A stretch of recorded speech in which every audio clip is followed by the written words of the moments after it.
After Superman Lives died, Batman v Superman Asylum got locked away, and J.J. Abrams' Superman Flyby crashed down to Earth. JJ script. That was the bomb.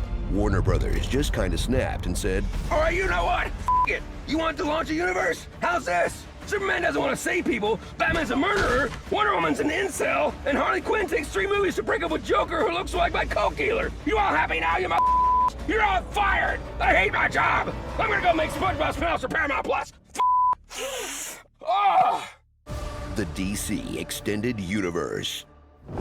Welcome to the DCEU continuity. That, compared to Marvel's boring but reliable B-student, is a chaotic goth nerd who never lived up to his potential. Cause Warner's does crap like change the title after a movie comes out, cancel films they've already announced, publicly fight their own stars, swap directors mid-production, and release oopsies cuts of their films to win back fans. In the sort of behind-the-scenes drama you get when the closest thing you have to a Feige is Donald Trump's Treasury Secretary. Sheesh, no wonder these guys hated Cyborg. Meet your typical DCEU protagonist, either a naive fish out of water, an angst-fueled warrior made of sadness, or a quippy jokester stuck with Joss Whedon's B material. My special skills include viola, web design, fluent in sign language. They're way too powerful to worry about.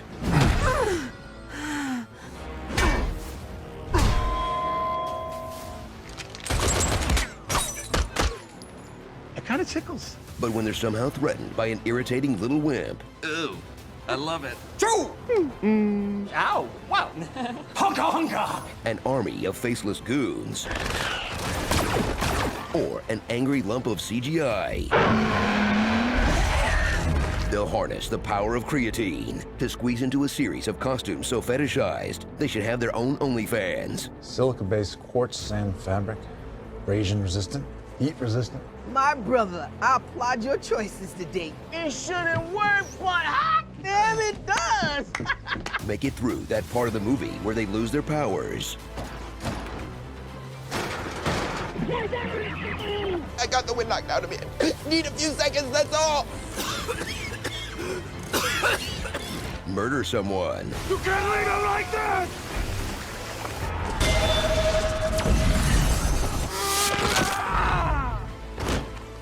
And tease some kind of sequel, character, or spin-off that will never get followed up on. Shouldn't we have a league of our own? Oh snap, do you know who that is? That's the next director's problem. In a world dominated by Disney's Mickey Mouse Club, watch DC's effort to set themselves apart. Where Marvel wonders, what if the gods were just like us? DC answers, they're real, and they want nothing to do with you. I used to want to save the world. I don't want to be king. Yeah, here's the thing, I can't be here. Superman was never real. The world. Instead of adapting the best storylines of their best comics, they'll let the guys behind Blade Trinity and Rise of Skywalker take their best shot. And instead of quipping all the time, that is America's ass. Everyone talks like a 14-year-old trying to sound badass while they skim a wiki page. This is Katana. She's got my back. She can cut all you in half with one sword stroke, just like mowing the lawn. I would advise not getting killed by her. Her sword traps the souls of its victims. You know, if it's a choice between this and the quips, then I choose the Air Bud franchise. Experience a universe that rests on one amateur bodybuilder's shoulders. Zack Snyder, the inventor of the feature-length movie trailer. Because if trailers have all the coolest shots, then a 4-hour-long trailer would be nothing but awesome. I mean, right, bro? Watch as he reinvents DC's biggest icons by taking all the color out, literally and metaphorically.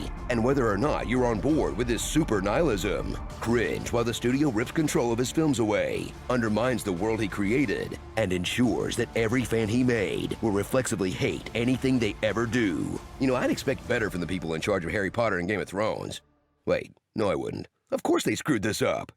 So before the Flash movie resets the timeline, or gets canceled again, or the Starr gets canceled again, enjoy superhero movies for the thoughtful enraged troll inside all of us, where the only thing more dysfunctional than what's happening behind the camera is every DC hero's relationship with their parents. I have to go back. When I was a kid, my dad traded me for a 6-pack of beer. Didn't think you were ready for them to see the monster. You are not a monster. It's weird that you thought I meant me. Mom, it's me.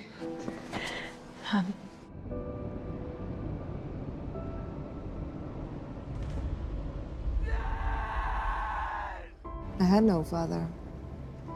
My mother sculpted me from clay, and I was brought to life by Zeus. Well, that's neat.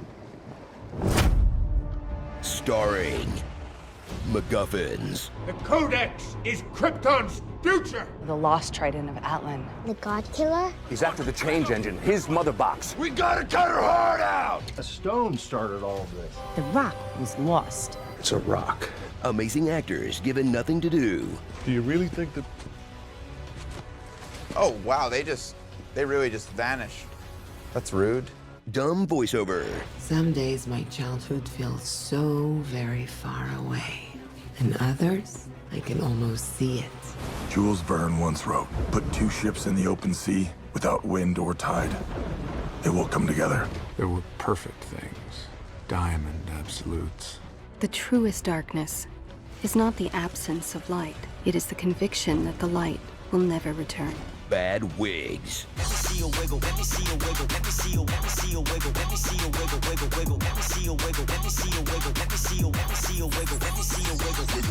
The one human being keeping these heroes from becoming complete psychopaths. The director of Wonder Woman, feud with Warner Brothers. The director of Birds of Prey, feud with Warner Brothers. The director of Suicide Squad, feud with Warner Brothers. The director of Aquaman, it's pretty chill with Warner Brothers actually.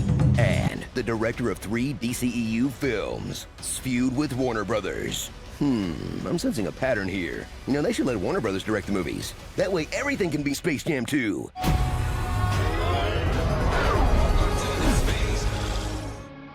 Crisis for Infinite Dorks. So many of these movies have a scene where the hero is learning to fly but can't quite get off the ground.